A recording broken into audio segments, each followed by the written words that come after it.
Avons-nous ignore la vérité la plus inconfortable cachée dans la parabole la plus célèbre de Jésus, une vérité née des ruines de l'exil, de la trahison politique, de la corruption religieuse et d'une haine si profonde que les Juifs préféraient risquer leur vie en traversant des déserts dangereux plutôt que de mettre le pied sur les terres samaritaines. Cependant, lorsque Jésus a voulu révéler le cœur de la miséricorde divine, il n'a pas choisi de prêtre.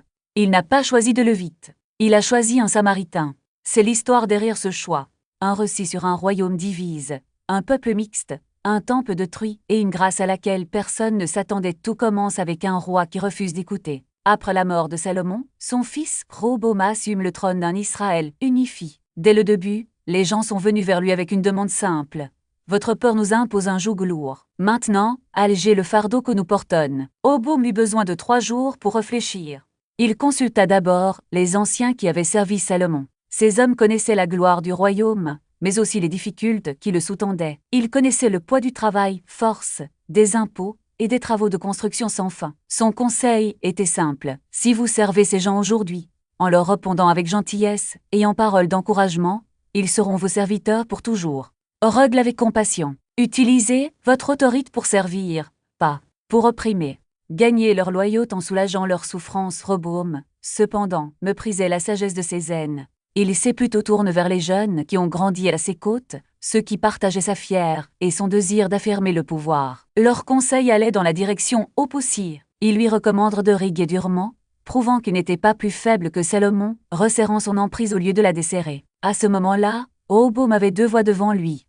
L'humilie ou la domination, un leadership serviteur ou un gouvernement oppressif. Il a choisi la crue haute lorsque le peuple revint pour entendre sa décision. Roboam n'allège pas le joug. Au contraire, cela l'alourdissait encore plus. Il a déclaré « Mon père les a punis avec des fouets, mais je les punirai avec des coups. » Les mots étaient brutaux. Si Salomon avait déjà exigé cela, Roboam aurait été impitoyable. Si, avant, il se sentait battu, maintenant les coups seraient plus violents. C'était la voix d'un dirigeant déterminé à prouver sa puissance. Quel qu'en soit le prix, la réaction fut immédiate et définitive. Les tribus du Nord refusent d'accepter une telle tyrannie. Ils s'écrient « Quelle part avons-nous avec David? Nous n'avons pas d'héritage dans le fils de Jesse. Pour tes tentes, ô Israël, le lien qui unissait les tribus sous David et Salomon fut rompu en un seul jour. Ce que Dieu avait permis d'être uni sous un même trône arrête de chier par le refus d'un seul homme d'écouter. Un royaume qui adorait autrefois dans un seul temple était désormais divisé en 2 nations, souvent en désaccord, méfiantes et hostiles l'une envers l'autre. De cette rupture naissent 2 royaumes, Juda, au sud, avec Jérusalem pour capitale, et Israël, au nord, qui choisit Samarie comme centre de pouvoir. Ce choix marque le début d'une rivalité. La Samarie est devenue un nouveau pôle d'influence, un hôtel concurrent, un récidif.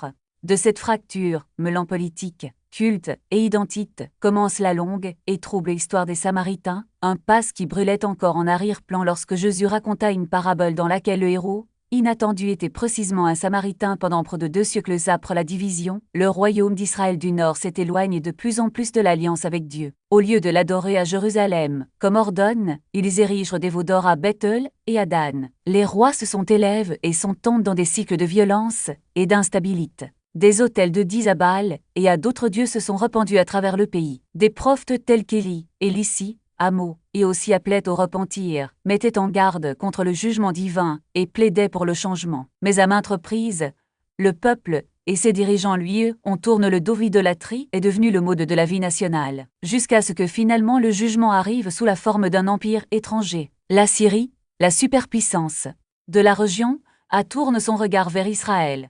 Aussi, le dernier roi d'Israël tente une manœuvre politique. Il rend hommage à la Syrie tout en négociant secrètement avec l'Égypte. Lorsque les Assyriens découvrirent la trahison, ils n'hésitèrent pas. Ils marchèrent pour écraser le royaume. Ce qui suivit fut un siège de 3 ans de Samarie, la capitale. La ville qui symbolisait autrefois la fierté du Nord fut peu à peu affaiblie, encerclée, privée de ressources. En 722, avant JC, les murs tombèrent. Les portes s'ouvrirent et les Assyriens envahirent. Mais le pire était encore à venir. Des milliers d'Israélites furent arrachés à leur foyer, en chaînes et emmenés dans des régions éloignées de l'Empire. Ils étaient disperses dans des villes étranges, sous des dieux étrangers et des dirigeants inconnus. C'étaient les tribus perdues d'Israël, perdues dans leurs terres, dans leurs temples et dans leur mode de vie. Ils ne sont jamais revenus. En tant que peuple uni, la stratégie assyrienne ne s'est pas limitée à éliminer les Israélites. Pour assurer le contrôle, ils repeuplent les terres désormais vides. Des gens de Babylone, de Keut, de Tamas, de Sepharvaim et d'autres régions conquises furent amenés à habiter les villes de Samarie. C'était une politique d'Iliboï. Mélanger les nations, les cultures et les loyautés pour empêcher qu'un groupe ne se soulève à nouveau. Au fil du temps, les Israélites restent dans le pays. Ceux qui n'ont pas à être emmenés en exil ont épousé ces colons étrangers. Les langues se confondaient, les coutumes se chevauchaient, les pratiques religieuses s'entremêlaient. De ce brassage force émerge une nouvelle communauté. Ils n'étaient pas tout à fait identiques aux nations païennes qui les entouraient, car ils portaient des fragments de l'histoire, de la loi et de la mémoire d'Israël. Mais ils n'étaient plus simplement israélites, car leur lignie, leur culte et leur vie quotidienne portaient les marques de nombreux peuples. Le résultat fut une identité hybride, un peuple à la fois proche et lointain, familier et étrange. Ainsi commencent les Samaritains. Même la terre semblait résister à ce nouvel arrangement. Les Écritures disent que le Seigneur envoie des lions parmi les colons et que certains ont été tués. Terrifiés, ils conclurent qu'ils ne savaient pas comment honorer le Dieu de cette terre. À leur demande, un prêtre israélite fut renvoyé pour leur apprendre à craindre le Seigneur. Mais ce qu'ils ont reçu n'était qu'une instruction sur les rituels, et non un retour complet à la foi de l'Alliance. Ils ont ajouté le Seigneur à leur liste de dieux au lieu de l'adorer exclusivement. Les Écritures résument leurs conditions dans une phrase puissante.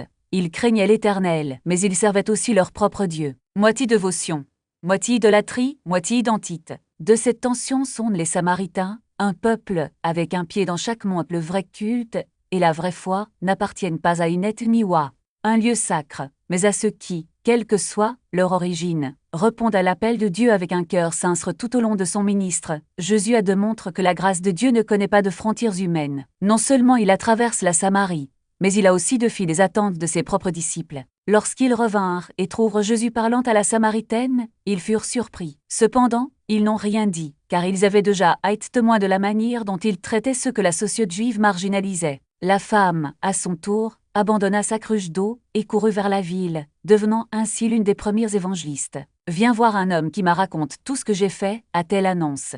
N'est-il pas le Christ? De nombreux Samaritains ont cru en lui grâce à son témoignage, et lorsqu'ils l'ont invité à rester, il y reste avec eux pendant 2 jours. Et beaucoup d'autres ont cru grâce à ses propres paroles. Cette rencontre n'était pas un épisode isolé, mais une déclaration prophétique. Jésus restaurait ce que l'histoire avait brisé. Là où il y avait division, il apporte la réconciliation. Là où régnait la méfiance, il propose le dialogue. Là où il y avait exclusion, il a tendu la main. La Samaritaine, avec son histoire de vie marquée par le rejet et la recherche spirituelle, est devenue le symbole de ceux qui, malgré leurs défauts et leurs limites, sont atteints par la miséricorde de Dieu. Son voyage de foi commence par une simple conversation au bord d'un puits, mais se termine par la découverte par toute une communauté que le Messie promis n'était pas seulement destiné aux Juifs, mais à tous ceux qui le cherchaient en esprit et en vérité. Cependant, les disciples avaient encore du mal à comprendre cette nouvelle réalité. Lorsqu'ils virent Jésus parler à la femme, leurs esprits furent piégés dans les vieilles barrières. Ils ne pouvaient voir au-delà des traditions qu'ils avaient apprises depuis leur enfance.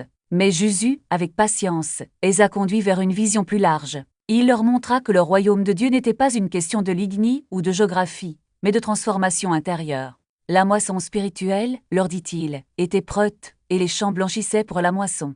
Les Samaritains, longtemps considérés comme des ennemis, sont désormais parmi les premiers à recevoir le message évangélique. Ce changement de perspective n'a pas à être facile.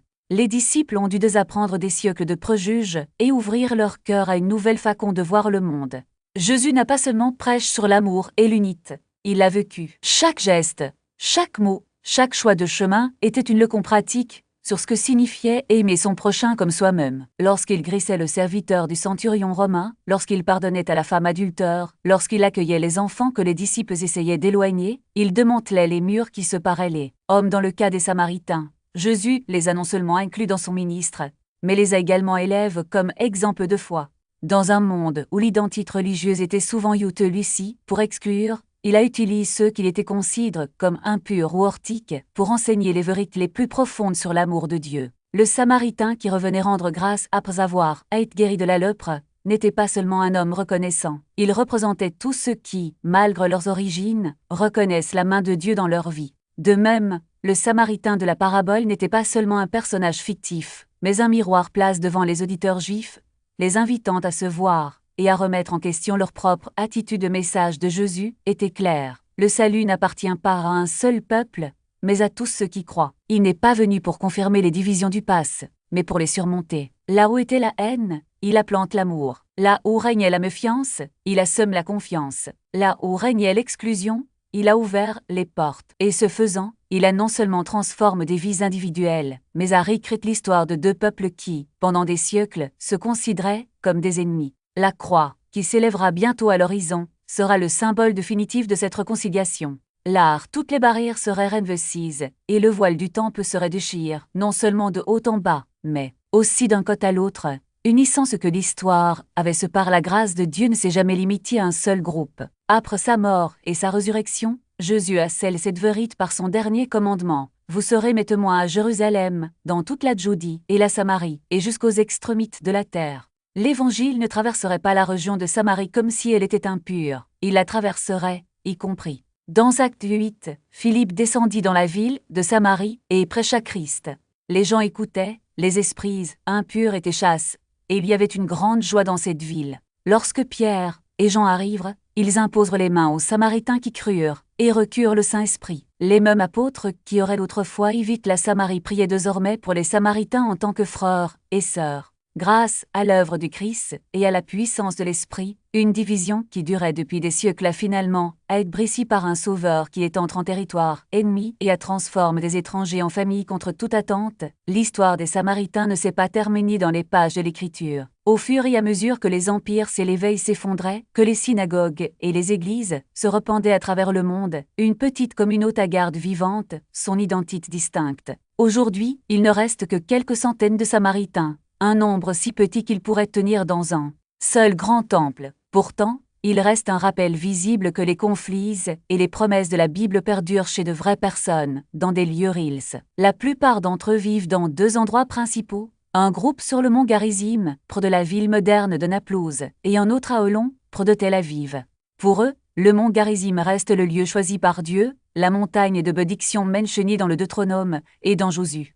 Bien que le temple samaritain qui s'y trouvait autrefois ait été détruit, il y a longtemps, la montagne reste son site le plus sacre plusieurs fois par an, notamment lors de leur principale fête. Ils gravissent la montagne, vêtus de blanc, chantant des hymnes anciens, et récitant la Torah dans une prononciation et une mélodie préservées depuis des siècles. Leurs écritures sont également uniques. Les Samaritains lisent toujours leur propre version de la Torah, souvent appelée le Pentateuque samaritain. Il est écrit dans une forme d'écriture plus ancienne que les lettres Charis, Aromens utilisées aujourd'hui dans la plupart des rouleaux juifs. Dans de nombreux endroits, il coïncide avec le texte juif massortique, mais dans certains points clés, il met l'accent sur le mont Garizim comme le lieu choisi par Dieu, et non sur Jérusalem. Pour eux, c'est la preuve que leur culte est ancré dans une tradition ancienne. Lorsqu'ils lisent la Genèse, l'Exode, le Lévitique, les Nombres et le Deutéronome, ils se considèrent comme les filles de l'héritier de l'enseignement de Moïse. Même s'ils sont si peu nombreux, l'une des continuités les plus frappantes entre leurs pratiques et le monde de l'Ancien Testament est la célébration de Pâques. Chaque année, au jour de Zigne, les familles samaritaines se rassemblent sur le mont Garizim et pratiquent de véritables sacrifices d'animaux. Elles sacrifient des agneaux, les rôtissent dans des fosses ouvertes et partagent le repas en communauté. C'est une scène qui ressemble bien plus à la Pâque de l'Exode qu'à tout ce que la plupart des Juifs ou des chrétiens modernes ont jamais vu. Pour eux, il s'agit d'obéir aux commandements qu'ils lisent dans la Torah, tels qu'ils la comprennent. Votre histoire n'a pas été facile. Ils ont été confrontés à des pressions, à des persécutions et à un lent déclin de leur nombre. Les guerres dans la région, les changements sociaux et les défis au maintien d'une identité distincte dans le monde moderne ont fait des ravages.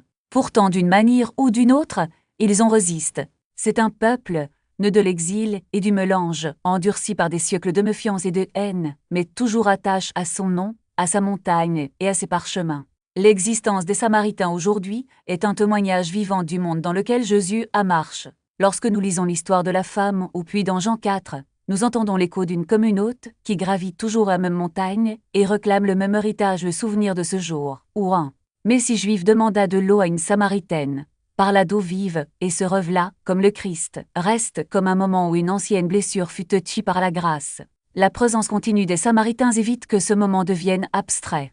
Ils portent dans leur survie même les marques de la division, de l'exil et des conflits religieux. mais ils sont aussi un témoignage silencieux qu'aucun mur de l'histoire n'est hors de portée de celui qui a choisi un Samaritain comme héros d'une parabole, qui a guéri les lépreux samaritains et qui envoie ses disciples, non pas autour de la Samarie mais à travers elle après tout. L'histoire des Samaritains parle d'un Dieu qui refuse d'accepter les limites humaines comme dernier mot. Nous suivons un royaume divise, un peuple rejette, un temple détruit et une haine qui humilie depuis des générations. Pendant des siècles, les Juifs et les Samaritains portaient des blessures qui semblaient trop profondes pour être gris, trop anciennes pour être soignies.